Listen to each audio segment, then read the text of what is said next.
अस्सलाम वालेकुम ख़वातीन व हज़रात, पेश खिदमत है हस्बे हाल। मैं हूँ आपका मेज़बान फ़रीद रईस। नाज़रीन, आज गांव की पंचायत में किस मसले पर गुफ्तगू हो रही है, आइए देखते हैं। हाँ भाई रहमिया, मामला ठीक चल रहा है ना? और ठीक की चलने चौरी जी, ਜਦੋਂ ਦੇ ਤੁਸੀਂ ਸ਼ਹਿਰ ਟੁਰ ਗਏ ਉਹ ਮਹਿਫਲਾਂ ਹੀ ਨਹੀਂ ਰਹੀਆਂ। ਮਹਿਫਲਾਂ ਕਿਉਂ ਨਹੀਂ ਰਹੀਆਂ ਏ? ਚੌਧਰੀ ਸਾਹਿਬ ਕਿਹੜਾ ਇੱਥੇ ਘੁੰਗਰੂ ਬੰਨ ਕੇ ਤੇ ਪੈਲਾਂ ਪਾਉਂਦੇ ਸਨ।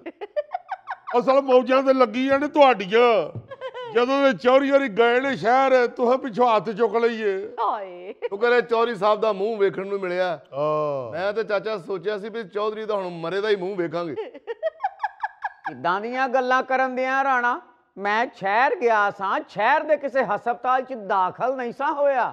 ਹਾਏ ਚੌਧਰੀ ਸਾਹਿਬ, ਪੂਰੇ ਪਿੰਡ 'ਚ ਤੇ ਅਫਵਾਹ ਫੈਲੀ ਸੀ, ਹਲਾ ਲਲਾ ਹੋਈ ਸੀ ਕਿ ਚੌਧਰੀ ਸਾਹਿਬ ਨੂੰ ਕੋਈ ਖਤਰਨਾਕ ਬਿਮਾਰੀ ਲਾਹਕ ਹੋ ਗਈ ਏ, ਜਿਹਨੂੰ ਲੁਕਾਉਣ ਵਾਸਤੇ ਤੇ ਸ਼ਹਿਰ ਟੁਰ ਗਏ ਆ। ਤੇ ਅਫਵਾਹ ਫਲਾਣ ਵਾਲਾ ਵੀ ਤੁਹਾਡੇ ਮੂੰਹ ਤੇ ਹੀ ਬੈਠਾ ਜੇ। ਕਿਉਂ ਓਏ ਸ਼ਹਜ਼ਾਦੂ? ਇਹਦੇ ਸਾਰੇ ਪਿੰਡ ਨੂੰ ਆਂਦਾ ਰਿਹਾ ਕਿ ਚੌਧਰੀ ਸਾਹਿਬ ਨੂੰ ਹੋ ਗਿਆ ਕਰੋਨਾ। ਔਰ ਕਰੋਨਾ ਐਡਾ ਖਤਰਨਾਕ ਹੋਇਆ ਕਿ ਚੌਧਰੀ ਸਾਹਿਬ ਦਾ ਬਕਾਇਦਾ ਕਰੋਨਾ ਦੇ ਜਰਾਸੀਮ ਵਰਗਾ ਮੂੰਹ ਹੋ ਗਿਆ। ਕਿਉਂ ਓਏ? ਮੇਰੇ ਤੋਂ ਬਾਅਦ ਪਿੰਡ 'ਚ ਕੀ ਅਫਵਾਹਾਂ ਫੈਲਾਉਂਦੇ ਰਹੇ ਹੋ ਹੈਂ? ਹਾਏ ਉਹ ਚੌਧਰੀ ਜੀ, ਇਹ ਤੇ ਫਿਰ ਮੇਰਾ ਹੀ ਕੰਮ ਸੀ ਵੀ ਇੱਕ ਬੰਦੇ ਨੂੰ ਖਿਲਾਰ ਕੇ ਮੈਂ ਕਲੀਅਰ ਕੀਤਾ ਵੀ ਚੌਧਰੀ ਸਾਹਿਬ ਨੂੰ ਕੋਈ ਕਰੋਨਾ ਵਰੋਨਾ ਨਹੀਂ। ਚੌਧਰੀ ਸਾਹਿਬ ਨੂੰ ਤੇ ਲੱਗੀ ਆ ਕੁੱਤਾ ਖੰਘ। ਤੇ ਉਹ ਫਿਰ ਸ਼ਹਿਰ ਡੰਗਰ ਡਾਕਟਰ ਕੋਲੋਂ ਇਲਾਜ ਕਰਾਉਣ ਗਏ ਆ। ਉਹ ਮੈਂ ਕਾਹਦੇ ਲਈ ਜਾਣਾ ਸੀ ਉਹ ਡੰਗਰ ਡਾਕਟਰ ਕੋਲ? ਆ ਜਿਹੜੀ ਕੁੱਤਾ ਖੰਘ ਹੈ ਇਹਨੂੰ ਵੈਸੇ ਕਹਿੰਦੇ ਆ, ਇਹਦੀ ਦਵਾਈ ਡੰਗਰ ਡਾਕਟਰ ਨਹੀਂ ਦਿੰਦੇ। ਅਜੀ ਇਹ ਤੇ ਫਿਰ ਮੈਂ ਨਾਲ ਨਾਲ ਕਲੀਅਰ ਕਰਦਾ ਰਿਹਾ ਨਾ ਜੀ ਕਿ ਕੁੱਤਾ ਖੰਘ ਦਾ ਮਤਲਬ ਇਹ ਨਹੀਂ ਹੁੰਦਾ ਕਿ ਦਵਾਈ ਡੰਗਰ ਡਾਕਟਰ ਦਿੰਦਾ। ਇਹ ਖੰਘ ਏਡੀ ਭੈੜੀ ਹੁੰਦੀ ਏ, ਇਹੋ ਜੀ ਪਿੱਛੇ ਪੈਂਦੀ ਏ ਜਿਵੇਂ ਕੁੱਤਾ ਪੈਂਦਾ। ਇਸ ਕੋਲੋਂ ਇਹਦਾ ਨਾਂ ਕੁੱਤਾ ਖੰਘ ਲੱਗਦਾ। ਸ਼ਹਿਰ ਮੇਰਾ ਜਾਣਾ ਜ਼ਰੂਰੀ ਹੈ। ਪੋਤੇ ਪੋਤੀਆਂ ਮੇਰੇ ਹੋ ਗਏ ਅੰਗਰੇਜ਼ੀ ਸਕੂਲੇ ਦਾਖਲ। ਅੱਛਾ ਉਹ ਫਿਰ ਸ਼ਹਿਰ ਵਾਲੇ ਘਰ ਵੀ ਤਾਂ ਕਿਸੇ ਦਾ ਰਹਿਣਾ ਜ਼ਰੂਰੀ ਹੈ ਨਾ। ਅਜੇ ਤੇ ਕੱਲ ਲਈ ਐਵੇਂ ਟਾਈਮ ਵੀ ਤੇ ਪੈਸੇ ਵੀ ਆਇਆ ਕਰਨ ਡਏ ਹੋ। ਉੱਥੇ ਅੰਗਰੇਜ਼ੀ ਸਕੂਲੇ ਬਾਲਣ ਦਾਲ ਕਰਾਉਣ ਡਏ ਹੋ। ਉਹ ਅੰਗਰੇਜ਼ੀ ਬੋਲਣ ਲੱਗ ਪੈਣਗੇ, ਤੁਹਾਨੂੰ ਸਮਝ ਨਹੀਂ ਆਉਣੀ ਤੇ ਬਾਲਾਂ ਨੂੰ ਕਾਬੂ ਕਿਵੇਂ ਕਰੋਗੇ? ਉਹ ਨਿਆਮਤੁੱਲਾ, 15-20 ਦਿਨਾਂ 'ਚ ਮੈਂ ਜੈਸ ਤੇ 9 ਸਿੱਖ ਗਿਆ। ਹੋਏ ਤੇ ਚਲੋ ਛੋਟੇ ਛੋਟੇ ਲਫ਼ਜ਼ ਨੇ ਨਾ। Yes no. ਉਹ ਵੱਡਾ ਸਪੈਲਿੰਗ ਆ ਗਿਆ ਤੁਹਾਡੇ ਮੂੰਹ 'ਚ ਫਸ ਗਿਆ ਤੇ ਫੇਰ ਕੀ ਕਰੋਗੇ? ਨਿਆਮਤੁੱਲਾ, ਜ਼ਮੀਨ ਭਾਂਡਾ ਆਪਣਾ ਇੰਨਾ ਜ਼ਿਆਦਾ ਹੈ, ਕੋਈ ਸਪੈਲਿੰਗ ਫਸ ਸਕਦਾ ਹੈ? ਹੋਰ ਗੱਲਾਂ ਦੀਆਂ ਗੱਲਾਂ ਚੌਰੀ ਜੀ, ਸ਼ਹਿਰ ਜਾ ਕੇ ਤੁਹਾਡੇ ਚਿਹਰੇ ਤੇ ਰੂਪ ਆ ਗਿਆ। ਓਏ ਆ ਕਿੰਨਾ ਕੁ ਰੂਪ ਆਇਆ ਹੋਣਾ, ਏਡਾ ਕੁ ਤੇ ਚਿਹਰਾ। ਨੋ ਚੌਧਰੀ ਸਾਹਿਬ, ਮੈਂ ਤੇ ਤੁਹਾਡੇ ਸ਼ਹਿਰ ਜਾਣ ਤੋਂ ਬਾਅਦ ਬਹੁਤ ਉਦਾਸ ਹੋ ਗਿਆ ਸਾਂ। ਕਈ ਦਿਨ ਤੇ ਮੈਨੂੰ ਭੁੱਖ ਹੀ ਨਹੀਂ ਲੱਗੀ। ਉਹ ਜੀ ਮੈਂ ਪਿਆ ਇਹ ਬਕਵਾਸ ਕਰਦਾ ਜੇ, ਉਦਾਸ ਹੋਣ ਦੀ ਵਜ੍ਹਾ ਤੋਂ ਭੁੱਖ ਨਹੀਂ ਲੱਗੀ। ਇਹ ਤੇ 4-5 ਦਿਨ ਪਹਿਲੇ ਬਾਸੀ ਸਾਲਣ ਖਾ ਬੈਠਾ ਜੇ। ਏਡਾ ਬੁਰਾ ਹੈਦਾ ਹੋਇਆ ਹੂ ਵੇਰ ਤੇ ਡਾਕਟਰਾਂ ਆਖਿਆ ਕਿ ਨਾ ਖਾਵੀਂ ਹੁਣ ਕੁਝ, ਇਹ ਬਚਣਾ ਹੀ ਤੇ। ਕਿਉਂ ਓਏ? ਤੇ ਪਾਉਂਡੇ ਆ ਚੌਧਰੀ ਤੇ ਮੈਂ ਤੁਹਾਡੀ ਵਜ੍ਹਾ ਤੋਂ ਉਦਾਸ ਹੋ ਕੇ ਨਹੀਂ ਖਾਂਦਾ ਰਿਹਾ। ਭਾਈਆ ਪਿਆਰ ਕਰਦਾ ਵੇ। ਐਡਾ ਪਿਆਰ ਕਰਦਾ ਚੌਧਰੀ, ਕਿਹੜਾ ਮੈਂ ਵਜੇ ਯਾਦ ਏ। ਖਲੋ ਜਾ ਤੂੰ, ਐਡਾ ਸ੍ਰੀਲੰਕਾ ਦਾ ਮਾਈਓ ਸਈਦ। ਚੌਧਰੀ ਸਾਹਿਬ, ਗੱਲ ਜੋ ਵੀ ਏ ਰੱਬ ਜਾਣਦਾ ਜੇ ਅਸਲੀ ਉਦਾਸ ਤੇ ਹੋਏ ਹਨ ਰਾਣਾ ਸਾਹਿਬ। ਮੈਨੂੰ 4-5 ਦਿਨ ਤੇ ਪੁੱਛਦੇ ਰਹੇ ਆ ਕਿ ਗਏ ਕਿੱਧਰ ਨੇ ਚੌਧਰੀ ਸਾਹਿਬ, ਮੈਨੂੰ ਦੱਸੋ। ਮੈਂ ਉਹਨਾਂ ਨੂੰ ਆਪ ਲੈ ਕੇ ਆਵਾਂ। ਉਹ ਮੈਂ ਕਿਹਾ ਮੈਨੂੰ ਪਤਾ ਹੁੰਦਾ ਤੇ ਪੁੱਤਰਾ ਮੈਂ ਤੈਨੂੰ ਦੱਸ ਨਾ ਛੱਡਦਾ। ਫਿਰ ਇਹੋ ਜਿਹੇ ਉਦਾਸ ਹੋਏ ਕਿ ਕੋਠੇ ਤੇ ਚੜ ਕੇ ਮਾਰਨ ਚੀਕਾਂ। 4-5 ਦਿਨ ਤੇ ਮੈਂ ਇਹ ਸਮਝਦਾ ਰਿਹਾ ਚੌਧਰੀ ਦੇ ਜਾਣ ਨਾਲ ਪਿੰਡ 'ਚ ਗਿੱਦੜ ਆ ਵਰੇ ਨੇ।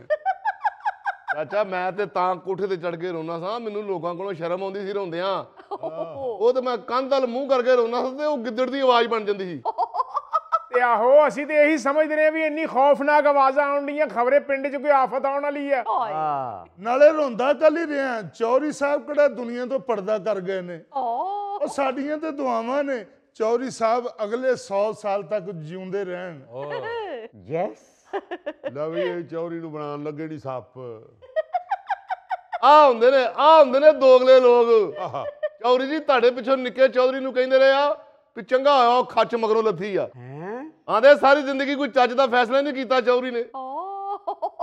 ਨਾਲੇ ਚੌਧਰੀ ਸਾਹਿਬ ਏਡੀ ਸ਼ੈ ਜੇ, ਉਹ ਨਿੱਕੇ ਚੌਰੀ ਨਾਲ ਨੇੜਾ ਪਾ ਕੇ ਤੇ ਸਾਡੇ ਖਿਲਾਫ ਫੈਸਲੇ ਲੈਂਦੇ ਰਹੇ ਜੇ। ਹਾਏ ਇਹਨਾਂ ਨਾ ਮੁਰਾਦਾਂ ਤੇ ਉਹ ਹੱਥ ਚੁੱਕੀ ਹਜੇ ਤੁਹਾਡੇ ਪਿੱਛੋਂ। ਹਾਏ ਇਹ ਤੇ ਸਾਡੇ ਨਸੀਬ ਚੰਗੇ, ਤੁਸੀਂ ਵਾਪਸ ਆ ਗਏ ਹੋ। ਮੈਂ ਤੇ ਰਾਣਾ ਸਾਹਿਬ ਨੂੰ ਵੀ ਤਸੱਲੀਆਂ ਦਿੰਦਾ ਰਿਹਾ। ਉਹ ਮੈਂ ਕਿਹਾ ਜਾਣਾ ਕਿੱਥੇ ਚੌਧਰੀ ਸਾਹਿਬ ਨੇ, ਐਵੇਂ ਕਿਸੇ ਪਿੰਡ ਦੇ ਬੰਦੇ ਨੇ ਸ਼ਰਾਰਤ ਕੀਤੀ, ਰੋੜਾ ਮਾਰਿਆ, ਚੌਧਰੀ ਸਾਹਿਬ ਉੱਡ ਗਏ ਹੋਣਗੇ। ਨੋ ਇਹਨਾਂ ਵਾਪਸ ਆਉਣਾ ਹੀ ਆਉਣਾ, ਇਹਨਾਂ ਕਿੱਥੇ ਜਾਣਾ। ਉਹ ਕੋਠੀ ਬਣਾਈ ਆ ਸ਼ਹਿਰ ਮੇਰੇ ਮੁੰਡੇ ਨੇ, ਉਹ ਵੀ 19 ਦਰਵਾਜ਼ਿਆਂ ਵਾਲੀ, ਮੈਂ ਉੱਥੇ ਗਿਆ ਸੀ। ਸ਼ਾਬਾਸ਼, 19 ਦਰਵਾਜ਼ੇ, ਚੌਧਰੀ ਸਾਹਿਬ ਉੱਥੇ ਕਿਧਰੇ ਗਵਾਚ ਹੀ ਨਾ ਜਾਣਾ। ਉਹ ਮੇਰਾ ਮਤਲਬ ਇਹ ਤੁਸੀਂ ਟੁਰ ਗਏ, ਇਹ ਨਾ ਮੁਰਾਦਾਂ ਪਿੱਛੋਂ ਹੱਥ ਚੁੱਕੀ ਤੁਹਾਡੇ ਖਿਲਾਫ। ਰੱਬ ਜਾਣਦਾ ਜੀ, ਅਸੀਂ ਤੇ ਬੜੇ ਸ਼ਰਮਿੰਦਾ ਹੁੰਦੇ ਰਹੇ ਆ। ਰੱਬ ਹੀ ਜਾਣਦਾ ਤੁਹਾਡੇ ਚੋਂ ਕੌਣ ਸੱਚਾ ਹੈ ਤੇ ਕੌਣ ਝੂਠਾ ਹੈ। ਮੇਰੇ ਮੂੰਹ ਤਾਂ ਸਾਰੇ ਹੀ ਮਿੱਠੇ ਹੁੰਦੇ ਹੋ। ਉਹ ਚੌਧਰੀ ਜੀ ਤੁਸੀਂ ਆਪ ਵੇਖ ਲਓ, ਅੱਲਾ ਨੇ ਤੁਹਾਨੂੰ ਅੱਖਾਂ ਦਿੱਤੀਆਂ, ਜਿਹਦੇ ਚਿਹਰੇ ਤੇ ਬਹੁਤੀ ਚਮਕਿਆ ਉਹ ਸੱਚਾ। ਅਰੇ ਤੇ ਫਿਰ ਤੂੰ ਹੀ ਸੱਚਾ ਨਿਕਲੇਗਾ ਰੱਬ ਦੀ ਰਹਿਮਤ ਨਾਲ। ਇਹੋ ਜੀ ਚਮਕ ਤੇ ਰੱਬ ਜਾਣਦੇ ਹੀ, ਪੂਰੇ ਪਿੰਡ 'ਚ ਕਿਸੇ ਦੇ ਚਿਹਰੇ ਤੇ ਹੈ ਹੀ ਨਹੀਂ ਹੂੰ। ਚੇਰੀ ਬਲਾਸਮ ਨਾਲ ਕੀ ਚਮਕ ਆਉਣੀ ਹੈ ਜੋ ਤੇਰੀ ਬਗੈਰ ਚੇਰੀ ਤੋਂ ਆਉਣ ਡਈ ਹੈ। वैसे ये भी बड़ा ही कमाल सीन है। बड़े आदमी की ऐसी खुशामद होती है, ऐसी खुशामद होती है कि उसे ये मालूम ही नहीं चल पाता कि सच क्या है और झूठ क्या है। हाँ जी ਉਹ ਚੌਧਰੀ ਸਾਹਿਬ ਸਾਡੇ ਤਾਏ ਦਾ ਤਾਂ ਉਹ ਹਿਸਾਬ ਏ, ਅੰਨਾ ਵੰਡੇ ਰੋੜੀਆਂ ਪਹੁੰਚੋ ਆਪਣਿਆਂ ਨੂੰ। ਉਹ ਤਾਏ ਨੂੰ ਤੇ ਆਪਣੇ ਜਵਾਈ ਤੋਂ ਇਲਾਵਾ ਕੋਈ ਨਜ਼ਰ ਨਹੀਂ ਆਉਂਦਾ। ਲੇਕਿਨ ਤੁਸੀਂ ਗੌਰ ਨਾਲ ਵੇਖੋ, ਇਹਦਾ ਜਵਾਈ ਆਪ ਨਜ਼ਰ ਨਹੀਂ ਆਉਂਦਾ। ਮੈਂ ਨਾ ਤਾਏ ਦਾ ਨਾਂ ਜ਼ੁਬਾਨ ਤੇ ਨਾ ਲਿਆਈ, ਲੜਨਾ ਨਹੀਂ ਚਾਹੁੰਦਾ। ਮੈਂ ਸੂਟ ਨਵਾਂ ਪਾਇਆ ਮੈਂ। ਐ ਪੁੱਤਰ ਛੱਡ ਦੇ, ਤੂੰ ਅੱਗੇ 3 ਸੂਟ ਪੜਵਾ ਬੈਠਾ, ਕਦ ਲਈ ਲੜਨਾ ਹੀ ਤੂੰ। ਪੁੱਤਰ ਗੱਲ ਪਤਾ ਕੀ ਏ, ਇਹ ਮੈਨੂੰ ਜੇ ਆਪਣੇ ਜਵਾਈ ਤੋਂ ਇਲਾਵਾ ਕੁਝ ਨਜ਼ਰ ਨਹੀਂ ਆਉਂਦਾ ਤੇ ਤੂੰ ਐਡਾ ਬੇਹਿਆ ਏ ਕਿ ਤੈਨੂੰ ਸਾਜ਼ਿਸ਼ ਕਰਨ ਵਾਸਤੇ ਆਪਣੇ ਭਣੂਜੇ ਤੋਂ ਇਲਾਵਾ ਕੋਈ ਬੰਦਾ ਨਹੀਂ ਨਜ਼ਰ ਆਉਂਦਾ। ਤੇਰਾ ਵੀ ਤਾਂ ਭਣੂਜਾ ਲੱਗਦਾ, ਤੂੰ ਤੇ ਗੈਰਤ ਹੀ ਸਿਰੋਂ ਪੈਰੋਂ ਹੀ ਲਾ ਛੱਡੀ। हाँ ਯੈਸ ਇਹ ਹੁਣ ਜਿਹੜਾ ਇਹਨੇ ਨਵਾਂ ਚੌਧਰੀ ਸਾਹਿਬ ਦੇ ਖਿਲਾਫ ਚੰਨ ਚਾੜਿਆ, ਉਹ ਵੀ ਸੁਣ ਲਵੋ ਜ਼ਰਾ। ਉਹ ਕੀ? ਚੌਧਰੀ ਸਾਹਿਬ ਕਾਰੋਬਾਰ ਸ਼ੁਰੂ ਕੀਤਾ ਨਵਾਂ ਰਾਣਾ ਸਾਹਿਬ ਨੇ। ਅਲਾ ਮੈਨੂੰ ਆਖਣ ਲੱਗੇ ਅੱਬਾ ਜੀ ਗੱਲ ਇਹ ਵੇ ਕਿ ਮੈਂ ਹੁਣ ਕੰਮ ਇਹੋ ਹੀ ਕਰਨਾ ਚਾਹਨਾ ਜਿਹਦੇ ਨਾਲ ਮੁਲਕ ਉਹ ਕੌਮ ਨੂੰ ਤੇ ਖਾਸ ਤੌਰ ਤੇ ਮੇਰੇ ਪਿੰਡ ਦੇ ਲੋਕਾਂ ਨੂੰ ਫਾਇਦਾ ਹੋਵੇ। ਮੁਲਕ ਨੂੰ ਫਾਇਦਾ ਕੋਈ ਨਹੀਂ, ਪਿੰਡ ਨੂੰ ਫਾਇਦਾ ਕੋਈ ਨਹੀਂ, ਤੇ ਕੋਈ ਫਾਇਦਾ ਨਹੀਂ ਫਿਰ। ਜੀਏ ਭੁੱਟੋ ਉਹ ਜਿਉਂਦਾ ਰਹੋ ਮੇਰੇ ਆ ਪੁੱਤਰਾ, ਹਮੇਸ਼ਾ ਹਮੇਸ਼ਾ ਖਿਦਮਤ ਕੀਤੀ ਹੈ ਉਹਨਾਂ ਲੋਕਾਂ ਦੀ। ਰੱਬ ਜਾਣਦਾ ਜੇ ਕੰਮ ਹੀ ਉਹ ਕਰਦਾ ਜੇ ਜਿਹਦੇ ਨਾਲ ਲੋਕਾਂ ਨੂੰ ਸਕੂਨ ਪਹੁੰਚੇ। ਬਿਲਕੁਲ ਆ ਤੁਹਾਡੇ ਸਾਹਮਣੇ 6 ਮਹੀਨੇ ਮਾਲਿਸ਼ ਕਰਦਾ ਰਿਹਾ ਪਿੰਡ ਵਾਲਿਆਂ ਦੀ। ਹਾਂਜੀ ਇਹ ਪੈਸੇ ਦੇ ਛੱਡੇ ਨੇ ਤੇ ਲੈ ਲੈਣੇ, ਨਹੀਂ ਦਿੱਤੇ ਤੇ ਨਹੀਂ ਲਏ। हाय ਕੋਈ ਐਸੀ ਗੱਲ ਨਹੀਂ, ਖਿਦਮਤ ਸਮਝ ਕੇ ਕੀਤਾ ਹਰ ਕੰਮ ਇਹਨੇ। ਇਹਦੀ ਸਿਫਤ ਤੇ ਕਿਸੇ ਅੱਗੇ ਤਲੀ ਨਹੀਂ ਕਰਦਾ। ਇਹ ਆਂਦੇ ਨੇ ਵਾਲਦ ਸਾਹਿਬ ਮੈਂ ਅੱਬਾ ਜੀ ਕਰ ਲਵਾਂ ਕੋਈ ਕੰਮ ਇਹੋ ਜਿਹਾ ਸ਼ੁਰੂ। ਮੈਂ ਕਿਹਾ ਪੁੱਤਰ ਜੀ ਕੀ ਸੋਚਿਆ ਜੇ, ਹੁਕਮ ਕਰੋ ਤੁਸੀਂ। ਮੈਂ ਤਾਂ ਹਮੇਸ਼ਾ ਹੀ ਤੁਹਾਡੇ ਨਾਲ ਹੀ ਹੋਇਆ ਵਾਂ।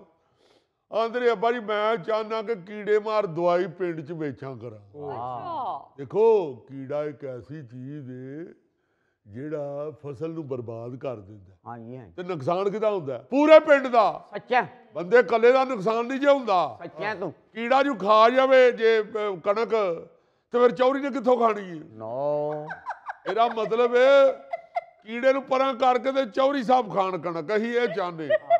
ਇਹਨਾਂ ਨੇ ਦਵਾਈ ਸ਼ੁਰੂ ਕੀਤੀ ਵੇਚਣੀ ਕੀੜੇ ਮਾਰ। ਅਲਾ ਇਹ ਸਾ ਜ਼ਾਲਮ ਆਦਮੀ ਜਿਹੜਾ ਮੇਰਾ ਭਤੀਜਾ ਜੇ, ਮੈਨੂੰ ਤਾਂ ਭਤੀਜਾ ਕਹਿੰਦੇ ਵੀ ਰੱਬ ਜਾਣਦਾ ਸ਼ਰਮ ਆਉਂਦੀ ਹੈ। हाय ਆਂਦਾ ਜੀ ਗੱਲ ਸੁਣੋ, ਇਹ ਰਾਣਾ ਸਾਹਿਬ ਫਰਾਡ ਕਰਨ ਦੇ ਨੇ। ਜਿਹੜੀ ਕੀੜੇ ਮਾਰ ਦਵਾਈ ਏ ਇਹ ਜਾਲੀ ਜੇ, ਇਹ ਜ਼ਹਿਰ ਨਿਰਾ, ਇਹਨਾਂ ਨੇ ਫਸਲਾਂ ਨੂੰ ਬਰਬਾਦ ਕਰ ਛੱਡਣਾ ਤੇ ਕੋਈ ਇਹਦੇ ਕੋਲ ਕੀੜੇ ਮਾਰ ਦਵਾਈ ਨਾ ਲਵੇ। ਪਿੱਟਦਾ ਰਿਹਾ ਰਾਣਾ, ਪਿੱਟਦਾ ਰਿਹਾ। ਅਸਲੀ ਦਵਾਈ ਏ, ਨਾ ਇੰਜ ਕਰੋ, ਇਹ ਜ਼ਹਿਰ ਨਹੀਂ। ਅਲਾ ਚੌਧਰੀ ਜੀ ਮੈਂ ਤੈਨੂੰ ਇਹ ਵੀ ਕਹਿੰਦਾ ਰਿਹਾ ਕਿ ਪੀ ਕੇ ਵੇਖ ਲੈ, ਇਹ ਜ਼ਹਿਰ ਨਹੀਂ। ਸੁਣਿਆ ਜੀ ਚੌਧਰੀ ਸਾਹਿਬ, ਮੈਨੂੰ ਜ਼ਹਿਰ ਪਿਆ ਕੇ ਮਾਰਨ ਲੱਗਾ ਜੇ। ਤੂੰ ਜਿਹੜਾ ਆਪਣੇ ਬਹਿਨੋਈ ਦੇ ਖਿਲਾਫ ਪੂਰੇ ਪਿੰਡ 'ਚ ਸਾਜ਼ਿਸ਼ਾਂ ਕਰਨਾ, ਉਹ ਕੰਮ ਠੀਕ ਹੈ? ਔਰੀ ਜਿਉਂਦਾ ਰਹੋ। ਰੱਬ ਜਾਣਦਾ ਤੇਰੀ ਇਹ ਹੀ ਬੜੀ ਬਹਾਦਰੀ ਹੈ ਕਿ ਪੱਗ ਦੇ ਭਾਰ ਦੇ ਬਾਵਜੂਦ ਤੂੰ ਲੱਕ ਸਿੱਧਾ ਕਰ ਲੈਣਾ। ओ यार रहमतुल्लाह साहब और शहजाद क्यों फजूल प्रोपेगेंडा कर रहे हो राणा साहब के खिलाफ? ओ भाई ये कीड़े मार अद्वियात तो होती ही जहर हैं। ਆ ਗਜੀਰਾ ਗੱਲ। ਮੈਂ ਬਾਊ ਜੀ ਇੰਨੀ ਠੰਡ 'ਚ ਸਾਰੇ ਪਿੰਡ 'ਚ ਦਵਾਈ ਛਿੜਕਣ ਡਿਆ, ਇਹ ਮੇਰੇ ਤੇ ਇਲਜ਼ਾਮ ਲਾਉਣ ਡਿਆ। हाय ਰਾਣਾ ਸਾਹਿਬ ਅਸਲ ਫਰਾਡ ਵੀ ਤੇ ਦੱਸੋ। ਤੁਸੀਂ ਸਪਰੇਅ ਵਾਸਤੇ ਬੰਦੇ ਵੀ ਆਪਣੇ ਲੈ ਕੇ ਆਏ ਹੋ ਜਿਹੜੇ ਦਵਾਈ ਘੱਟ ਤੇ ਪਾਣੀ ਬਹੁਤਾ ਪਾ ਕੇ ਸਪਰੇਅ ਕਰਨ ਦੇ ਨੇ। ਉਹਦਾ ਫਾਇਦਾ ਹੀ ਨਹੀਂ, ਬਲਕਿ ਉਹ ਬੰਦੇ ਫਸਲਾਂ 'ਚ ਫਿਰ ਕੇ ਫਸਲਾਂ ਮਿੱਧਣ ਦੇ ਨੇ, ਬਲਕਿ ਨੁਕਸਾਨ ਹੋਣ ਡਿਆ। ਉਹ ਏਡਾ ਵੱਧ ਗੱਲਾਂ ਨਾ ਕਰ ਤੂੰ ਏਡਾ। ਮੈਨੂੰ ਪਤਾ ਵੀ ਕਿੰਨੀ ਮਕਦਾਰ ਰੱਖਣੀ ਹੈ। ਚਾਚਾ ਮਕਦਾਰ ਠੀਕ ਗਿਆ ਮੈਂ ਬੇਹਤਰੀਨ ਪੁੱਤਰ। ਮੈਂ ਦੱਸਾਂ ਵੀ ਮੈਨੂੰ ਪਤਾ ਕਿੰਨੀ ਦਵਾਈ ਰੱਖਣੀ ਆ ਤੇ ਕਿੰਨਾ ਪਾਣੀ ਰੱਖਣਾ। ਹਾਂ। ਬਾਊ ਫਰੀਦ 3 ਸਾਲ ਮੈਂ ਬੱਸਾਂ ਵਾਲਾ ਦੇ ਸ਼ਰਬਤ ਵਾਲੀ ਰੇੜੀ ਲਾਈ ਆ। ਅੱਛਾ। ਮੈਨੂੰ 3 ਸਾਲਾਂ 'ਚ ਕਿਸੇ ਗਾਹਕ ਨੇ ਕਿਹਾ ਹੀ ਨਹੀਂ ਵੀ ਸ਼ਰਬਤ ਬਹੁਤਾ ਮਿੱਠਾ ਹੈ ਜਾਂ ਪਾਣੀ ਬਹੁਤਾ ਸ਼ਰਬਤ ਫਿੱਕਾ ਹੈ। ओ राणा साहब, वो शरबत की रेडी लगाना अलग काम है, फसल पर अद्वियात छिड़कना एक अलहदा काम है। ਉਹ ਜੀ ਗੱਲ ਤੇ ਇਹ ਵੇ ਕਿ ਮਕਦਾਰ ਦਾ ਅੰਦਾਜ਼ਾ ਹੋਣਾ ਚਾਹੀਦਾ। ਉਹ ਬਸ ਕਰਦੇ ਹੋਏ ਮਕਦਾਰ ਦਾ ਅੰਦਾਜ਼ਾ। ਬੰਦੇ ਇਹਦੇ ਮਸ਼ੀਨਾਂ ਨਾਲ ਸਪਰੇ ਇੰਜ ਕਰਨ ਦੇ ਨੇ ਜਿਵੇਂ ਅਮਰੀਕਨ ਬੰਬ ਲੱਭਦੇ ਨੇ। ਉਹ ਬਹਿ ਜਾਓ ਤੁਸੀਂ ਏਡੇ ਲਲਿਆਣੀ, ਤੁਸੀਂ ਜਾ ਨਹੀਂ ਸਕਦੇ ਤੇ ਗੱਲਾਂ ਅਮਰੀਕਾ ਦੀਆਂ ਕਰਦੇ ਹੋ। ਚਾਚਾ ਇਹਨੇ ਉਦੋਂ ਦੀ ਘੜੀ ਵਾਲੀ ਬਾਹ ਇੱਥੇ ਰੱਖੀ, ਮੈਨੂੰ ਨਹੀਂ ਪਤਾ, ਹੁਣ ਮੈਨੂੰ ਵੀ ਘੜੀ ਲੈ ਕੇ ਦੇ। ਲੈ ਦਿਆਂਗਾ ਪੁੱਤਰ, ਤੇਰੇ ਤੋਂ ਘੜੀ ਕੁਰਬਾਨ। ਅੱਗੇ ਪਿੱਛੇ ਕਰਦਾ ਹੀ ਨਹੀਂ ਪਿਆ ਗੋਟੋ। ਉਹ ਤੇ ਮੌਜ ਲੈਣ ਦੇ, ਤੂੰ ਵੇਲੇ ਕਿਉਂ ਏ? ਉਹ ਮਹਿੰਗੀ ਘੜੀ ਏ, ਸੋਨੇ ਦਾ ਪਾਣੀ ਫਿਰਿਆ ਤਾਂ ਆਇਆ ਇਹਦੇ ਤੇ। ਖਲੋ ਜਾ, ਸੋਨੇ ਦਾ ਪਾਣੀ ਫਿਰੇ ਆ। ਐਡਾ ਸੋਨੇ ਦਾ ਕਿਲ ਮਾਇਆ। ਹਾਂ, ਇਹ ਕਹਿ ਸਕਦਾ ਹੀ। ਆ ਤੇ ਕਿੱਲ ਸੋਨੇ ਦਾ ਹੋ ਸਕਦਾ ਤੇ ਘੜੀ ਵੀ ਸੋਨੇ ਦੀ ਹੋ ਉਹ ਸਕਦੀ। ਠਹਿਰ, ਖਲੋ ਜਾ ਏ। 6 ਸਾਲ ਹੋ ਗਏ ਨੇ ਮੁੰਡਾ ਤੇਰਾ ਤੇਰੀ ਦਾੜ ਤੇ ਲਵਾ ਨਹੀਂ ਸਕਿਆ। ਰੋਜ਼ ਦੂਜੇ ਦਿਨ ਰੋਣ ਡਿਆ ਉਹਨਾਂ ਵਿੱਚ ਅਮਰੂਦ ਫਸ ਗਿਆ। ਉਹ ਤੂੰ ਮੇਰੀ ਦਾੜ ਦੀ ਫਿਕਰ ਛੱਡ, ਆਪਣਾ ਜਵਾਈ ਸਾਂਭ।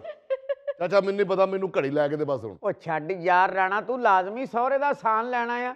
ਮੈਂ ਤੇਰੇ ਕੋਲੋਂ ਪਿੰਡ ਦਾ ਖੂਹ ਸਾਫ਼ ਕਰਾਣਾ ਆ। ਉਹਦੇ ਚੋਂ ਕਈ ਡਿੱਗੀਆਂ ਚੀਜ਼ਾਂ ਤੈਨੂੰ ਲੱਭ ਜਾਣੀਆਂ।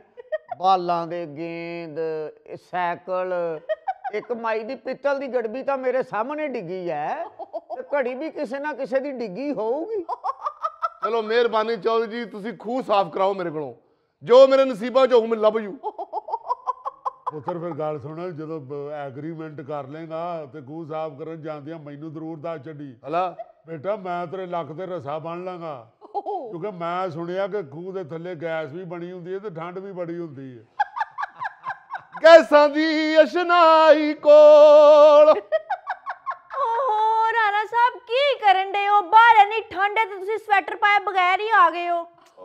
ਮੈਨੂੰ ਤਾਂ ਸੋਚ ਕੇ ਠੰਡ ਲੱਗਦੀ ਪਈ ਸੀ। ਤੁਹਾਡਾ ਕੀ ਹਾਲ ਹੁੰਦਾ ਹੋਣਾ? ਉਠੋ ਤਾਂ ਲਓ ਇਹਨੂੰ। ਇੰਨਾ ਪਿਆਰ ਚੰਗਾ ਨਹੀਂ, ਕਿਤੇ ਸ਼ਰੀਕਾਂ ਦੀ ਨਜ਼ਰ ਹੀ ਨਾ ਲੱਗ ਜੇ। ਚਲੋ ਪਾਓ। ਅੱਲਾ ਰਹਿਮ ਤਾਂ ਕਰੇ, ਅੱਲਾ ਰਹਿਮ ਤਾਂ ਕਰੇ। ਚਲੋ ਮਿਹਰਬਾਨੀ, ਤੁਸੀਂ ਮੈਨੂੰ ਸਵੈਟਰ ਪਾਇਆ, ਮੈਂ ਤੁਹਾਡੇ ਹਿੱਸੇ ਦੇ ਘਰ ਆ ਕੇ ਭਾਂਡੇ ਧੋ ਦੂੰ। ਬੈਠੋ ਬੈਠੋ ਬੈਠੋ, ਤੁਸੀਂ ਬੈਠੋ ਬੈਠੋ। ਨਹੀਂ ਨਹੀਂ, ਤੁਸੀਂ ਬੈਠੋ, ਮੈਂ ਤਾਂ ਸਿਰਫ ਤੁਹਾਨੂੰ ਸਵੈਟਰ ਪਵਾਉਣ ਆਈ ਸਾਂ। हाँ, ਹਲਾ ਹਲਾ ਹਲ। ਹਾਂ ਤੇ ਘਰ ਛੇਤੀ ਆ ਜਾ ਜੇ। ਮੈਂ ਇੰਨਾ ਖਰਚਾ ਕਰਕੇ ਰੋਹ ਵਾਲੀ ਖੀਰ ਬਣਾਈਏ ਤੇ ਮੈਨੂੰ ਤੁਹਾਡੇ ਬਗੈਰ ਨਹੀਂ ਲੰਘਦੀ। ਹਾਏ ਉਹ ਤੁਸੀਂ ਖਰਚੇ ਕੋਲੋਂ ਨਾ ਡਰੋ। ਉਹ ਮੈਨੂੰ ਨਵਾਂ ਪ੍ਰੋਜੈਕਟ ਮਿਲਿਆ ਆਪਣਾ ਖੂਹ ਸਾਫ਼ ਕਰਨ ਦਾ। ਹੈ। ਤੁਸੀਂ ਜਾ ਕੇ ਇਸੇ ਖੁਸ਼ੀ 'ਚ ਮਹੱਲੇ 'ਚ ਬੱਚਿਆਂ ਨੂੰ ਟੌਫੀਆਂ ਵੰਡੋ। ਚਲੋ ਤੁਸੀਂ ਫਿਰ ਘਰ ਛੇਤੀ ਆ ਜਿਆ ਜੇ। ਆਇਆ ਕਿ ਮੈਂ ਆਇਆ। ਓ ਲਓ, ਤੁਸੀਂ ਚੌਧਰੀ ਸਾਹਿਬ ਨਵਾਂ ਐਗਰੀਮੈਂਟ ਕਰਨ ਲੱਗੇ ਹੋ ਖੂਹ ਸਾਫ਼ ਕਰਾਉਣ ਦਾ। ਪਹਿਲੇ ਉਹਦਾ ਤੇ ਫੈਸਲਾ ਕਰ ਲਓ। ਇਹਦੇ ਸਪਰੇ ਨਾਲ ਜਿਹੜੀ ਲੋਕਾਂ ਦੀਆਂ ਫਸਲਾਂ ਬਰਬਾਦ ਹੋਈਆਂ ਨੇ। ਹਾਏ। ਓ ਤੇਰੇ ਕੋਲ ਕੀ ਸਬੂਤ ਹੈ? ਚੌਧਰੀ ਸਾਹਿਬ, ਮੈਂ ਗਵਾਹੀ ਵਾਸਤੇ ਇੱਕ ਬੰਦਾ ਸੱਦਿਆ ਹੈ ਜਿਹਦੀ ਫਸਲ ਬਰਬਾਦ ਹੋਈ ਏ। ਝੂਠ, ਫਰੇਬ, ਲੌਂਗ। ਲੌਂਗ ਦੀ ਪੁੱਤਰ, ਰੌਂਗ।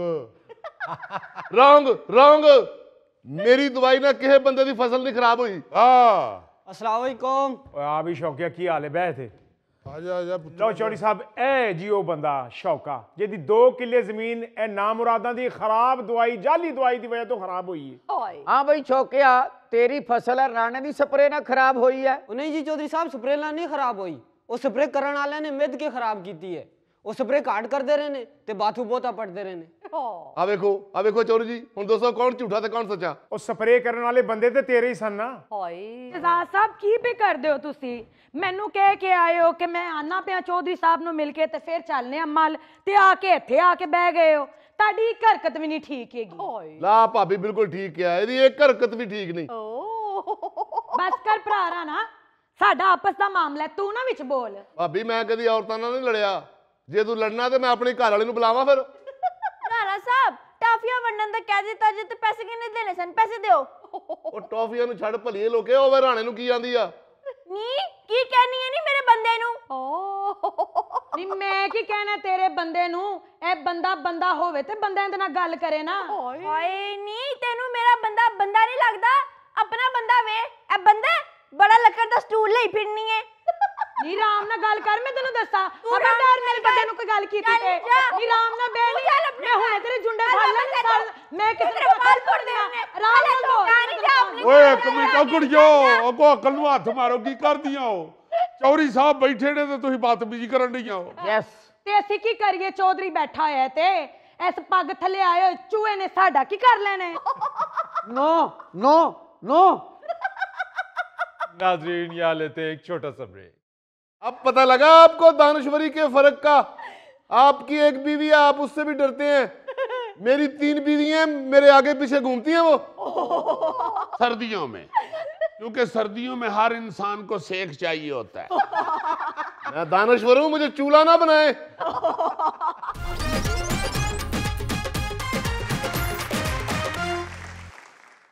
अच्छा जी, आप लोग जरा अपना तारुफ तो कराएं कि आप कौन हैं। अगर आपको पता ही नहीं है हम कौन है तो आपने हमें अंदर क्यों आने दिया है? सर हमें तो पता है, हम अपने नाजरीन के लिए कह रहे हैं, आप उनके लिए तारुफ करवा दें। नाजरीन के लिए? ये नाजरीन है आपके? नहीं सर, ये हमारे दानिश्वर हैं। वो जो आपको इस वक्त ऑन एयर देख रहे हैं वो हमारे नाजरीन हैं। ये दानिश्वर है? मिलावट! सबसे पहले आप पे पर्चा होगा। सर कैसी बातें कर रहे हैं, ये हमारे आला क्वालिटी के दानिश्वर हैं सर। जब मैं छापा मारने जाता हूँ ना तो दूध वाले भी यही कहते हैं कि बड़ी आला क्वालिटी का दूध है हमारा। सर बाय द वे आप हैं कौन? मैं फूड इंस्पेक्टर हूँ। हो मेरी खुशनसीबी है सर कि आज मैं पहली मर्तबा अपनी जिंदगी में फूड इंस्पेक्टर देख रहा हूँ। असल में मैं घर से ज्यादा निकलता नहीं जी। क्यों नहीं निकलते सर? आपकी भाभी बहुत सख्त है। सर आप नौकरी सरकार की कर रहे हैं या अपनी बेगम की कर रहे हैं? याद रखिए, जिंदगी कामयाब बनाने के लिए सबसे पहले नौकरी बीवी की करनी चाहिए। उसके बाद अगर टाइम मिले तो फिर सरकार को भी देख लें। वजह समझ में आ गई कि खुराक की क्वालिटी क्यों गिरती जा रही है। अच्छा जी, आप जो दरमियान में, आप कौन साहब हैं? मैं एक आम आदमी हूँ। वो कब आपको सदर अयूब कह रहे हैं? वो तो शक्ल से भी पता चल रहा है आप एक आम आदमी हैं। यहाँ क्या लेने आए हैं? और भाई मैं शिकायत करने आया हूँ, दूध कहीं से खालिश मिलता ही नहीं हमें। ये भी बताने की जरूरत नहीं, आपको देख के ही अंदाजा हो रहा है।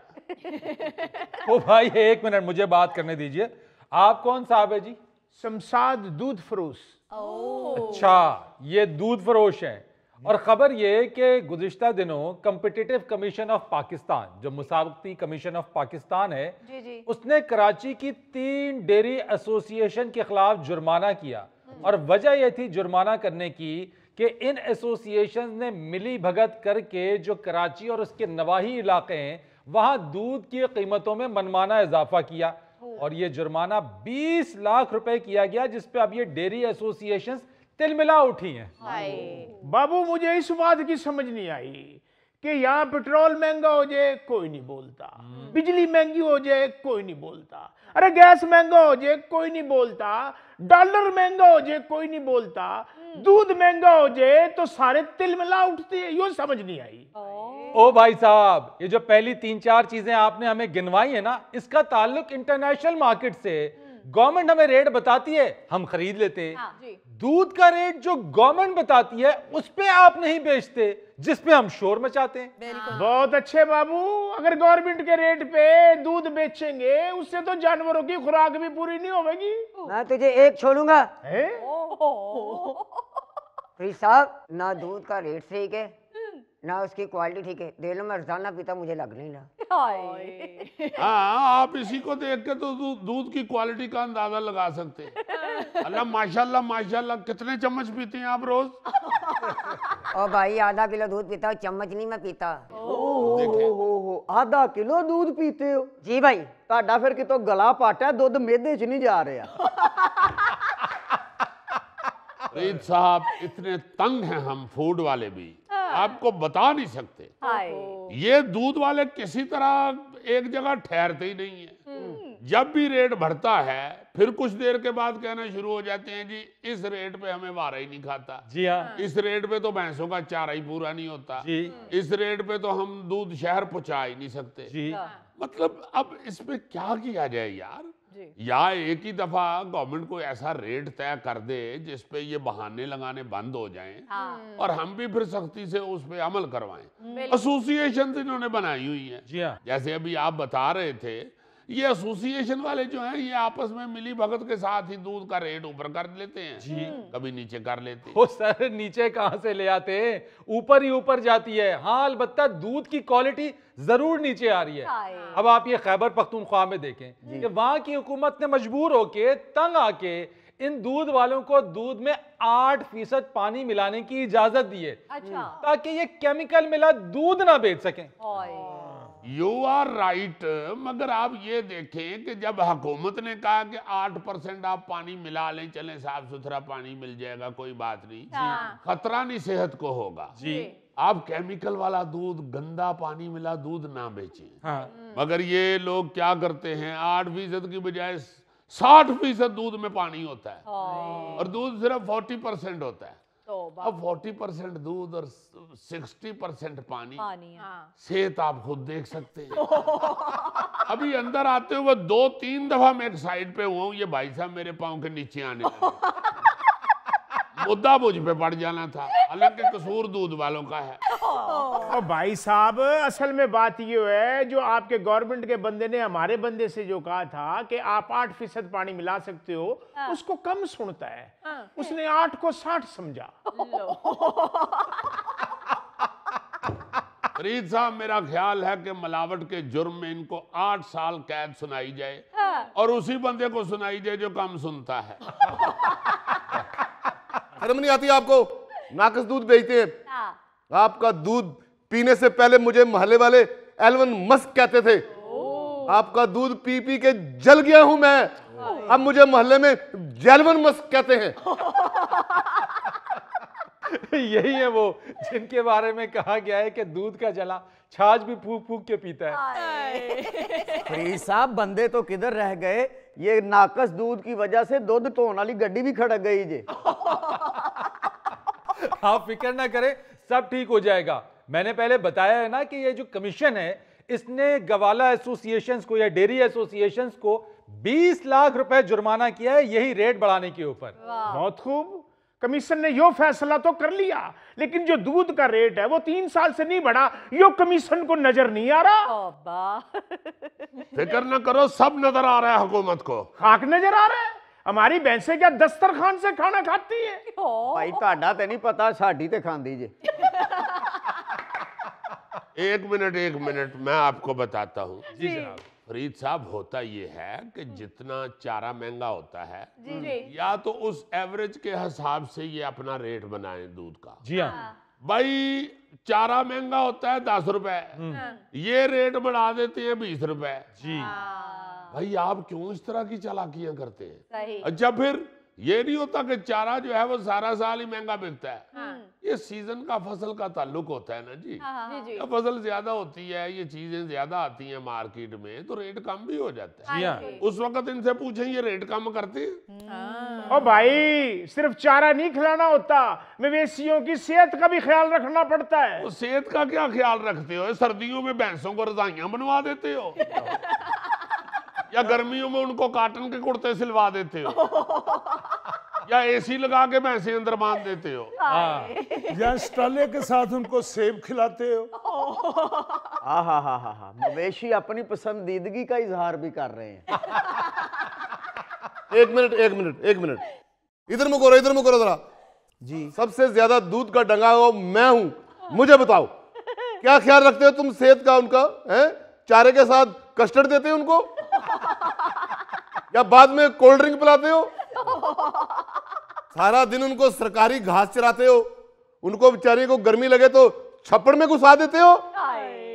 फरीद साहब, सिर्फ भैंसों का दिल रखने के लिए मैं छप्पड़ में नहाता हूं। क्या मतलब? मतलब यह कि कहीं उनके दिल में ना आ जाए कि हम गरीब हैं इसलिए छप्पड़ में नहाती हैं। आप फिक्र ना करें गौरी साहब, अब आप घर में नहाना शुरू करें, आहिस्ता आहिस्ता सब ठीक हो जाएगा। थैंक यू फरीद साहब, मैं कोई शौक से छप्पड़ में नहीं नहाता। हाँ। इस हौसले से छप्पड़ में उतर जाता हूं कि चलो सिंगाड़े इकट्ठे कर लूंगा। वैसे अब सिंध हुकूमत की भी इस तरफ नजर पड़ गई है। जी। सिंध फूड अथॉरिटी गैर मामूली तौर पर मुतहरिक हो गई है। अच्छा। और एक दूध की टेस्टिंग मुहिम का आगाज किया है, जिससे 10 से 15 मिनट में यह पता लगा लिया जाएगा कि दूध खालिस है या नहीं। यार कोई खुदा का खौफ होना चाहिए इन गवालों को। ये दूध जो कि एक बुनियादी अज्जा है यार हमारी सेहत के लिए, एक बुनियादी खुराक है यार, इससे हम अपनी सेहत को अच्छा करने के लिए पीते हैं, उल्टा हमारी सेहत खराब हो रही है दूध पी के। This is the point, you are absolutely right. Exactly. वाह वाह वाह। अल्लाह खैर करे, ये कोई बोला है जी? जी उन्होंने कहा है एग्जैक्टली। अच्छा, मैंने समझा शायद छप्पड़ में से इनको कोई चीज लड़ गई है। देखिए बात ये है कि भाई दूध तो कम से कम खालिस नहीं, अल्लाह का नूर इसे कहते हुए सुना है लोगों को। जी। ये क्या कर रहे हैं आप लोग? उसी में मिलावट नहीं बात आ रहे। अब इंशाल्लाह हमने एक्शन शुरू कर दिया, हमने छोड़ना नहीं है। अच्छा। बिल्कुल नहीं छोड़ना, क्योंकि अब और कितना को बेइज्जत हूं मैं आपकी भाभी से। यानी आप भी भाभी की वजह से एक्शन ले रहे हैं, इंसानों की सेहत का कोई ख्याल नहीं है आपको। तो भाई जी भाभी आपकी भी इंसानों में शुमार होती है, वो कोई पिछल पैरी नहीं है। अब पता लगा आपको दानश्वरी के फर्क का। आपकी एक बीवी है, आप उससे भी डरते हैं। मेरी 3 बीवियां मेरे आगे पीछे घूमती हैं वो सर्दियों में, क्योंकि सर्दियों में हर इंसान को सेक चाहिए होता है। मैं दानश्वर हूं, मुझे चूल्हा ना बनाए। इतनी शर्म नहीं आती इन लोगों को, फूड इंस्पेक्टर के घर में भी मिलावट वाला दूध दे आती है। नाज़रीन यहाँ लेंगे एक छोटी सी ब्रेक। पुलिस को अपने घर का काम नहीं कर रही होंगी, हाँ जी, वो आप लोगों की बेहतरी के लिए काम करती। बिल्कुल। तगड़ा बंदा कहे कि जो मर्जी मैं करा, क्यों वाई वाई मौरी साहब इधर बनता है। एग्जैक्टली। यार आप भी कह लिया करें, अब मैं अकेला कितनी की इंग्लिश बोलूं।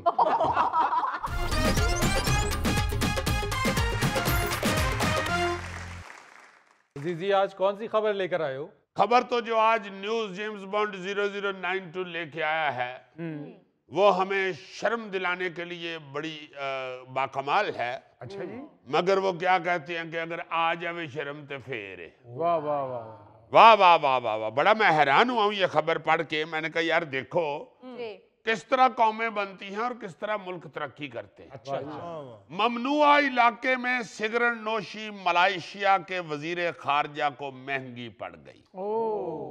वजीर खारजा का खुद जुर्म की पादाश में जुर्माना अदा करने की ख्वाहिश का इजहार।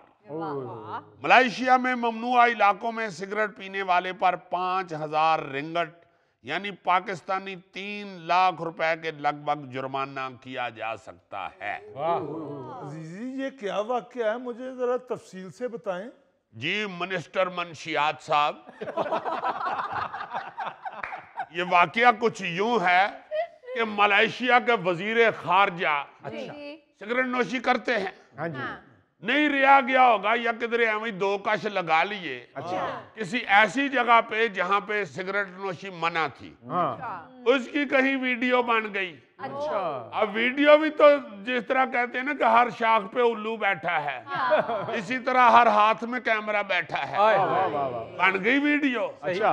जब वो सामने आ गई तो उन्होंने बगैर किसी हिचकिचाहट के उस जुर्म को कबूल किया और उन्होंने कहा जी कि मैं जनाब जुर्माना पेश करता। क्या बात है जी। मेरे को गलती हो गई है।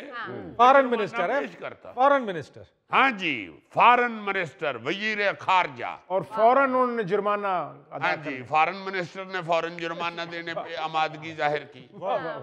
इधर हमारे यहाँ अल्लाह माफ करे, अल्लाह माफ करे, किसी मिनिस्टर को अव्वल तो को रोकने की जरूरत नहीं करता। पहले ही वायरलेसें चल गई होती हैं कि मिनिस्टर साहब गुजर रहे जी। अगर गलती से किसी मिनिस्टर की गाड़ी को हाथ दे दे, आए मेरे अमाल सबसे पहला रिएक्शन तो ये आता है कि तुम्हारी जुर्रत कैसे हुई। You don't know who am I, ये तो है फर्स्ट रिएक्शन। अच्छा। ये ना हो तो दूसरा क्या होता है? क्या? यकीनन ये मेरे खिलाफ साजिश की गई। मैं तो सूफी सनाउल्लाह हूं। ये मेरे खिलाफ साजिश है, मैं ना मानूं। जमहूरियत को डिरेल करने की कोशिश की जा रही है। जमहूरियत को डिरेल करने की कोशिश की जा रही है। और तीसरा रिएक्शन फिर ये होता है कि इससे इस्तिस्ना कैसे मिल सकता है। अव्वल तो आप ये देखें ना, वीडियो बनी है जैसे हमारे यहाँ इस तरह की कोई वीडियो आए तो पहली बात करते हैं कि भाई जी गल पता की है, ये मेरे हाथ च सिगरेट नहीं सी, ये मैं असल च मफक्कर भी हाँ तो मैं पेंसिल इंजन कर रहा साथ में सोच रहा था कि मैंने आज क्या लिखना है।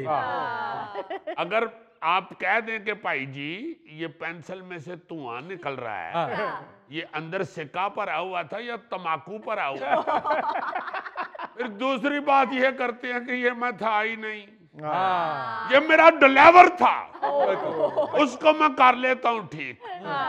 फिर अगर बंदा कहे कि भाई जी तुहाडा ड्राइवर असीं वेखिया ओदियां मुछां ने एक क्लीन शेव है, या तो फिर फटाफट ड्राइवर नूं फोन करके कहंदे ने मुछां बना के थाने आ, या फिर कह देते हैं कि ये जी एडिट की हुई है। ये आजकल कंप्यूटर बहुत कुछ कर देता है। सही बात। ये मुछां बना भी लेंदे ने ते मुछां ला भी लेंदे ने कंप्यूटर दे उत्ते। सही बात है। ये भी साजिश ही है। भाई खुदा के वास्ते सबसे पहली बात तो ये है कि कानून पे अमल करें। बिल्कुल। अगर कहीं किसी जगह पे वायलेशन कर बैठते हैं तो उसको माने। बिल्कुल। अगर नहीं मानेंगे तो फिर तो नहीं बेहतरी आनी। आप देखे ना यार, ये मोटरवे पुलिस ने बहुत अच्छा एक काम शुरू किया था। वो अगर किसी पर्सनैलिटी को पकड़ लेते थे किसी वायलेशन पे, चालान करते थे, तो उसकी एक छोटी सी वीडियो बनवाते थे कि मैंने ये किया है, मेरी गलती है, मैं मानता हूं मैंने जुर्माना अदा किया है, ये नहीं करना चाहिए। उसको वह फिर सोशल मीडिया पे फेंक देते थे, जिससे लोगों को बहुत ज्यादा अवेयरनेस हासिल हुई। ये तो मोटरवे ने एक ऐसा इकदाम उठाया था, वरना बाकी जो हमारे महकमे हैं, जो हमारी ये दूसरी पुलिस है, जो शहरों को संभाले हुए है, वो बेचारे तो 80% बंदे मुअत्तल इस वजह से होते हैं कि तुम मिनिस्टर ने क्यों छेड़े है या तुम मिनिस्टर की गड्डी क्यों रोक ली। मुझे बड़ी अच्छी तरह वाकया याद है, मेजर मुबशर मरहूम एक बहुत तगड़े पुलिस ऑफिसर हुए हैं, वो किसी की नहीं थे सुनते। अच्छा। उन्होंने इधर माल रोड के ऊपर एक वाकया हुआ था, कोई अपना हाफजाबाद के मेरा ख्याल है कोई MPA साहब थे। अच्छा। वो गुजर रहे थे, उस वक्त वो काले शीशे ये वो ममनू किया हुआ था, उन्होंने रोक के काले शीशे उतारने की कोशिश की। वो MPA साहब ने आगे से गाली गलोच कर दी। वो जो पुलिस वाले खड़े थे वो मेजर साहब को उन्होंने फोन कर दिया, मुबशर साहब को, वायरलेस पे बता दिया कि जी ये वाकया हुआ और ये MPA साहब तो गाली गलोच पे उतर आए हैं। उन्होंने कहा रोको, फौरन पहुंचे उधर। उन्होंने कहा सारे शीशे साफ करो, उतारो कागज, उसके बाद गड्डी भी सारी चेक करो। गुस्से में आ गए वो तो बिल्कुल नहीं थे किसी की सुनते। इस वाक़े के बाद उस MPA साहब ने असेंबली के अंदर को करारदाद पेश कर दी कि ये अपना बीती हुई है असेंबली पार्लियामेंट के मोअज़्ज़ज़ मेंबर की, तो इसलिए इनको यहाँ से फौरी तौर पे हटाया जाए, सजा दी जाए, ये किया जाए, वो किया जाए। असेंबली ने आर्डर कर दिया जी इनको फौरी तौर पे लाहौर से बाहर भेजें, इधर नहीं इनको ताइनात होना कभी भी। मेजर साहब ने वर्दी ला दी थी, उन्होंने क्या इधर ही ड्यूटी दूंगा तो करूंगा, वरना नहीं करूंगा नौकरी। उन्होंने रेट कर दी, वापस उधर ही लगे, फिर आगे वर्दी पागो थे खड़ोते। क्या मेरा मतलब है कि ये क्या करते हैं यार, पुलिस को अपने घर का काम नहीं कर रही होंगी। हाँ जी, वो आप लोगों की बेहतरी के लिए काम करते। बिल्कुल। तगड़ा बंदा कहे कि जो मर्जी में करा, क्यों वाई वाई मौरी साहब इधर बनता है। एग्जैक्टली। यार आप भी कह लिया करें, अब मैं अकेला कितनी की इंग्लिश बोलूं। ऐसे अजीजी भाई हर तगड़ा बंदा गलत नहीं होता, हम सब में यही तगड़ा है ना, तो ये तगड़ा जुमे के जुमे अपने घर में वॉशिंग मशीन लगाता है। तो क्या क्यों लगाते हो वॉशिंग मशीन, बिस्ती करवा रहे हो हमारी भी। आइंदा वॉशिंग मशीन नहीं लगानी, कपड़े और पानी मुंह में डाल के थोड़ा सा साबुन डाल के तो गरारे करके फेंक दिया करो। यार एक इतने अच्छे टॉपिक पर बात करते करते तुम लोग फिर गोगे की तरफ चले गए। Oh yes sorry, I am sorry, come to the point. मसला ये है कि इस मलेशिया के वजीर खारजा ने ये साबित किया है कि मुल्क जो हैं वो इस तरह ठीक होते हैं जी जब हर आदमी, वो बड़ा हो या छोटा हो, वो खुद पहले ठीक हो। यहाँ पे तो अगर आप किसी सिगरेट पीते हुए बंदे को देख लें या किसी रेस्टोरेंट में, किसी ऐसी जगह पे जहाँ पे और भी लोग बैठे हुए हैं और सिगरेट लगा ले, तो आप उसको रोके तो पहले तो वो आपको घूरेगा थोड़ी देर। अगर घूरने के बाद भी आपको फर्क नहीं पड़ेगा तो फिर कहेगा कि तुही पी लो। ये तुसी कहो कि भाई जी आई डोंट लाइक स्मोकिंग, फिर कहेगा कि उठ के फिर बाहर टोर जाओ। फिर अगर आप थोड़ी सी बहस करेंगे तो कहेगा भाई जी 36 बंदे और भी पीन दे ने, तुहाडी नजर मेरे ते ही पई है। सही। अगर आप थोड़ी सी मजीद बहस करें तो कहेगा अच्छा यार अच्छा, तेरी वजह तो मैं 30 रुपये ही आया कर ले। जीजी वो सिगरेट तो सही तरह बजा दो, मुझे धुएं से एलर्जी है। अच्छा जी, लो जी, लो जी। वाह वाह वाह वाह, सिगरेट दा हद हो गई है यार, तुम सिगरेट बजाना चाहते हो या मेरा डिस्को डांस देखना चाहते हो? अजीजी साहब अगर कोई गल ना लभे तो कहेगा मैंने टेंशन है, मैं इसलिए पी रहा यार। बंदा पूछे फेफड़े बर्बाद हो जाएंगे फिर और टेंशन बढ़ जाएगी। सही बात है। मैंने तो एक बंदे को ये भी सुना कि कहता है जी मैंने डॉक्टर ने कहा कि सिगरेट पिया करो। मैं कहा अल्लाह तेरी खैर करे, एक केड़ी पाना सिगरेट वाली दुकान ते डॉक्टर बहिंदा है। यहाँ आप ये तो छोड़े कि कहीं कोई बैठ के सिगरेट पी रहा है, यार मोटरसाइकिल पे जाते हुए सिगरेट पी रहे होते हैं। सही बात है। जबकि नजर आ रहा है कि धुआं या आग का कोई कणी जिसे कहते हैं वो उड़ के किसी दूसरे की आंख में ही चली गई तो फिर नहीं बाज आते, जा रहे होंगे तड़ा तड़ घी।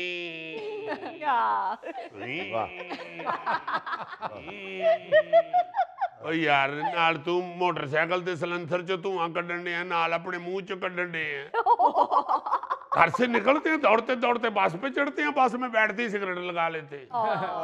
यार बस च होर भी लोग बैठे ने भाई, उन्होंने की कसूर है? और ऐसे बंदे फखर से बताते हैं मैं रोज 2 डब्बियां पीना। मैं कहा भाई जी 2 क्यों पीते हो, ਤੁਹਾਡੇ को बदाम वाला सिगरेट है? नाज़रीन लेंगे एक छोटी सी ब्रेक। आप ठीक कह रहे सर, यहाँ तो हीटर चल रहा है, घर में तो मैं सारा दिन रजाई में घुसा रहता हूँ। वाह। हाँ जी, और रजाई इसकी कोई इतनी लंबी चौड़ी नहीं है। अच्छा। वो 2 हाथ वाले रुमाल जोड़ के तो परजाई ने रजाई बनाई हुई। परजाई से गद्दे के ऊपर मच्छर वाली जलेबी की तरह गोल कर देती है। अच्छा। ऊपर में छोटी रजाई रख देती है।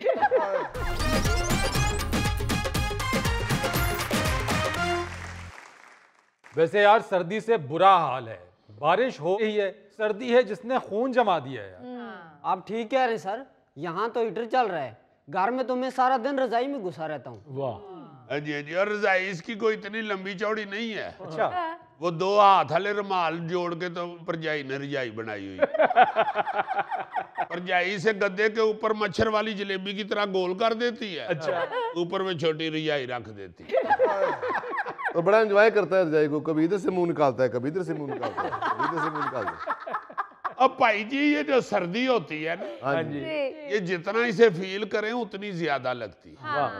100% ठीक कहा आपने अजीजी साहब। सियाने कहते हैं सर्दी और बेइज्जती जितनी महसूस करने उतनी फील होती है। सर्दी तो ना महसूस करो, बेइज्जती तो महसूस किया करो। आखिरकार करने वाले भी थक जाते हैं बेचारे।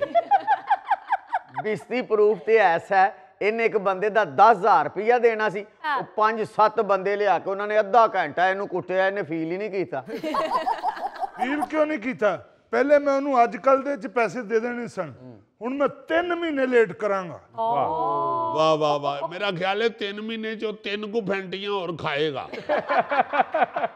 फिर और ज्यादा फील करेगा, फिर अगले 3 महीने लेट देगा। अजीजी वैसे मुझे सर्दियां बहुत पसंद है। गुड। चलो सर्दी के खौफ से ही सी बच्चे घर में रहते हैं और मैं भी रिकॉर्डिंग खत्म करके फौरन घर चले जाता हूँ। वाह वाह वाह वाह वाह, फिर तो घर में बैठ के चलगोजे शलगोजे भी खाते होगे। वो तो बहुत महंगे हो गए हैं, चलगोजे खाता नहीं, सुन लेता हूँ।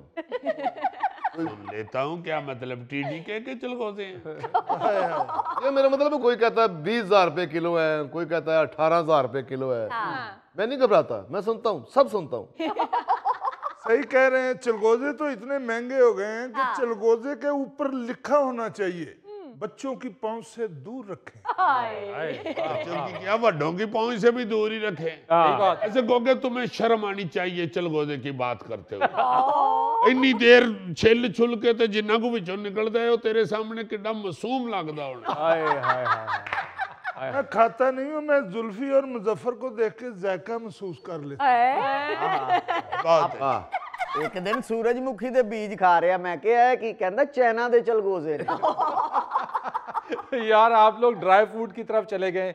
ओ भाई, सादा सर्दी बर्दाश्त नहीं हो रही है। सर्दी तो इस किस्म की पड़ रही है और हर दफा पड़ती है। हाँ जी। और इसमें मेरा ख्याल है अपने नायरीन की याद दहानी के लिए फिर ये एक दफा ये जिक्र करना चाहिए। आप अक्सर हर साल देखते हैं कि सर्दियों में बहुत सारी अमवात होती है और उसमें अल्लाह ताला सब बुजुर्गों को सेहत तंदुरुस्ती दे और अपनी फैमिली के सर पे सलामत रखे। बुजुर्ग बहुत ज्यादा होते हैं। उसकी वजह सिर्फ ये होती है कि बुजुर्गों से सर्दी बर्दाश्त नहीं होती और ये हार्ट अटैक का, फालिज का मौजब बनती है। मैं एक डॉक्टर साहब की स्पीच सुन रहा था, कहीं सोशल मीडिया पे पड़ी हुई, बड़ी अच्छी वो बात कर रहे थे।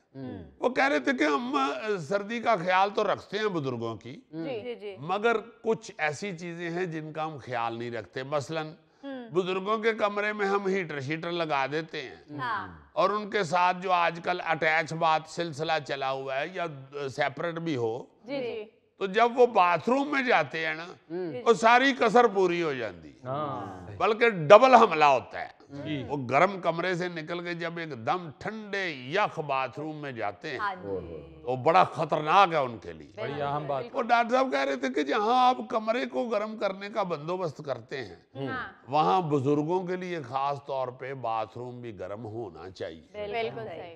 उनका इतना ख्याल जरूर रखना चाहिए। फिर वो कह रहे थे कि जब आप बुजुर्ग से पूछते हैं ना कि आपको सर्दी तो नहीं लग रही, आपको कभी भी बुजुर्ग नहीं कहेगा, 98% बुजुर्ग ये नहीं कहेंगे कि हाँ लग रही है। वो आगे से यही कहेंगे नहीं ठीक है, क्योंकि बुजुर्गों की वो फीलिंग्स ही नहीं रहती, महसूसात भी उनकी कम हो जाती है। या फिर यूं कह लें कि वो तकल्लुफ में भी कह देते हैं कि नहीं लग रही, अब मैं क्या इनको तकलीफ दूं। तो आप अपने आप को महसूस करते हैं, जो सर्दी खुद जो महसूस कर रहे होते हैं, ये जहन में रखें कि बुजुर्गों को उससे डबल लग रही होती है। इसलिए उनका बंदोबस्त बगैर पूछे ही करें। गरम जराबें शराबें ये वो, को वार्मर नीचे गरम पजामा शजामा ये वो, गरम उनकी बुनियान हो, स्वेटर श्वेटर पहना हो, को कानों के ऊपर टोपी आई हो, कान भी उनके टके हुए हों, ये आपको खुद ही बंदोबस्त करना पड़ेगा। बुजुर्ग आपको नहीं कहेगा कि मैं तकलीफ में हूँ या मैं सर्दी महसूस कर रहा हूँ। ये बुजुर्ग बेचारे बहुत ज्यादा सेंसिटिव इस हवाले से हो जाते हैं कि मैं अपने बच्चों को तंग ना करूं, मैं अपने बच्चे पे बोझ ना बनूं, मैं घर में कोई ऐसी बात ना करूं जो बहू को बुरी लग जाए या मेरे बेटे को बुरी लग जाए, या मेरी वजह से मेरी बहू मेरे बेटे के साथ ना झगड़े। ये अजीब सिलसिला शुरू हो जाता है पिछली उम्र में। ओए होए होए होए होए। इसलिए इन सारी बातों का औलाद को खुद ही एहसास होना चाहिए, लाजमन। अजीजी, खुराक भी चेंज हो जाती है सर्दी में। जी जी जी। हम खुद तो सर्दी से बचने के लिए ऐसी चीजें खाते हैं, सूप बना लेते हैं, फिश बना लेते हैं, फिश खा लेते हैं और पंजीरी वगैरह बना लेते हैं। और बुजुर्गों को हम इसलिए नहीं देते कि आपकी शुगर बढ़ जाएगी, आपका बीपी हाई हो जाएगा। हाय हाय हाय, वाकई ਤੁਹਾਡੇ ਕੋਲੋਂ ਬੀੜ ਨਾਲ ਨਹੀਂ ਚੱਬੀ ਜਾਣੀ ਪੰਜੀਰੀ। ਭਾਈ ਬਾਦ ਪੰਜੀਰੀ ਚ ਕਿਹੜੀ ਪੁੱਠ ਪਾਈ ਹੈ ਤੁਸੀਂ, ਖਵਾਓ ਉਹਨਾਂ ਨੂੰ ਵੀ। ये बहुत अहम बात की है आपने गौरी साहब, माशाल्लाह आप गौर करते रहते हैं। अच्छा जी, मुझे नहीं, मैनू तू लगना बेवकूफ है। मुझे तो नहीं पता चलता, बात निकल जाती है मुंह से। अगर तुम गुफ्तगू करते हो तुम सियाने लगते हो। यार मैं अपने आप को अब ठीक करता हूँ, गौरी अक्लमंद आदमी है। बहुत अक्लमंद। ये बहुत अहम बात है, ये बहुत अहम बात है। भाई आप उनके ब्लड प्रेशर शुगर का भी ख्याल करें, मगर अपने तौर पे ये सियाने बन के ना कह दें, जितना भी जितनी मिकदार में वो खा के तो उसको डाइजेस्ट कर सकते हैं, सेहतमंद रह सकते हैं, वो जरूर उनको भी दें। बिल्कुल अजीजी, कुछ बुजुर्ग भी तो ये गोगे जैसे होते हैं ना, जिनको पूछे कि आप सूप पियेंगे, वो सिर्फ सुलह मारन दी देर हुंदी, वो सारे पी जांदे ने, बच्चियां जोगा बचदा ही नहीं। हाय हाय, आप कोई इस्लाही बात कर लें, कोई अच्छा मशवरा दे दें किसी को, कोई खूबसूरत बात आप बताएं लोगों को, कुछ नहीं। युल्फी नूं सिर्फ गोगे दी पई हुंदी कि गोगे दा की बनेगा। यानी हम बात कर रहे हैं खुराक, बुजुर्गों को पूछनी चाहिए, और विच खौफनाक बुजुर्ग पा रहे हैं आप। अजीजी, मैं क्यों खौफनाक हूं? मेरे सिंग निकले ने। यार सिंगा तो बगैर तू कदों शान लग रहे हैं। और सिंग तेरे ऐसा, तू सिंगा ना दरवाजा खोल खोल के सिंग तोड़ बैठा है। अच्छा, फिर हमारे इधर लाहौर में जो मॉडल टाउन है, उनके जो सदर साहब हैं ना जी, सैफ रहमान साहब, एक उन्होंने इंतहाई खूबसूरत मैसेज किया सबको। अच्छा, मैंने बड़ा मज़ा लिया, मुझे एक दोस्त ने बताया, मैं बड़ा खुश हुआ, मैंने कहा यार बहुत अच्छे। वो उन्होंने सोसाइटी की तरफ से एक ऐलान किया, सबको अपने मेंबरान को मैसेज भेजा कि आपके घर में जितने भी फालतू गर्म कपड़े हैं वो हमारे दफ्तर में जमा करवाएं। और फिर साथ उस मैसेज में ये भी कहा गया कि जिनके पास नहीं है और वो सकत भी नहीं रखते गर्म कपड़े लेने की, वो भी हमारी सोसाइटी के दफ्तर से रुजू करें। सही। मतलब हम वही जो कपड़े हैं जो लोगों से ही आए हुए, हम वो दूसरे लोगों को, अपने बहन भाइयों को तकसीम करें। बिल्कुल सही। और ये तो हम हर दफा ही अपने शो में कहते हैं, पिछले कई सालों से ये रिक्वेस्ट भी करते हैं, और याद दहानी के तौर पे भी लोग बहुत ज्यादा करते हैं, मगर वो किसी वक्त याद भी नहीं ना रहता। भाई जब भी सर्दियां शुरू हों, लाजमन अपनी अपनी जो अलमारी है, अपनी अपनी जो वार्डरोब है, उसमें जरूर देखें कि कौन कौन सी ऐसी चीजें पड़ी हुई हैं गर्म, जो मेरी जरूरत की नहीं है, जो मैंने नहीं पहननी, वो मैं दे दूं किसी को। बिल्कुल। वो आप इर्द गिर्द अपने काम वालों को, उनको, उनके रिश्तेदारों के लिए, उनके लिए, या अपने इर्द गिर्द जो को गरीब लोग ऐसे हैं, आप बहन भाई ऐसे जो आप महसूस करते हैं कि ये नहीं खरीद सकते, फौरी तौर पे वो कपड़े उन तक पहुंचा दें, फौरी तौर पे। अच्छा, फिर सिर्फ कपड़ों का या खुराक का ही ख्याल नहीं रखना चाहिए, बुजुर्गों के बिस्तर को आप धूप में रखें जरूर, बहुत अहम है। ये बड़ा अहम है, बहुत अहम है। बिल्कुल। आप किसी तरीके से ये कोशिश करें कि उनका बिस्तर गर्म रहे, उनके कपड़े गर्म रहें। बिल्कुल। ये बड़ी छोटी छोटी सी बातें हैं जिससे आप अपने बुजुर्ग को महफूज कर सकते हैं। बिल्कुल। बुजुर्गों ने वाकई कहना नहीं होता, ये आपको खुद ख्याल रखना होता है कि उनको किस तरीके से सर्द मौसम से बचाया जा सके। नाज़रीन, ये था आज का हस्बे हाल। जाने से पहले एक खूबसूरत बात। मारूफ कलमकार तारिक बलोच सहराई लिखते हैं कि जिनको रब चुन ले उन पर तबसरा नहीं किया करते, कि इज्जत और एहतराम किया करते हैं। अपने मेज़बान फरीद रईस को इजाज़त दीजिए, कल आपसे फिर मुलाकात करेंगे इंशाअल्लाह। तब तक के लिए अल्लाह हाफ़िज़।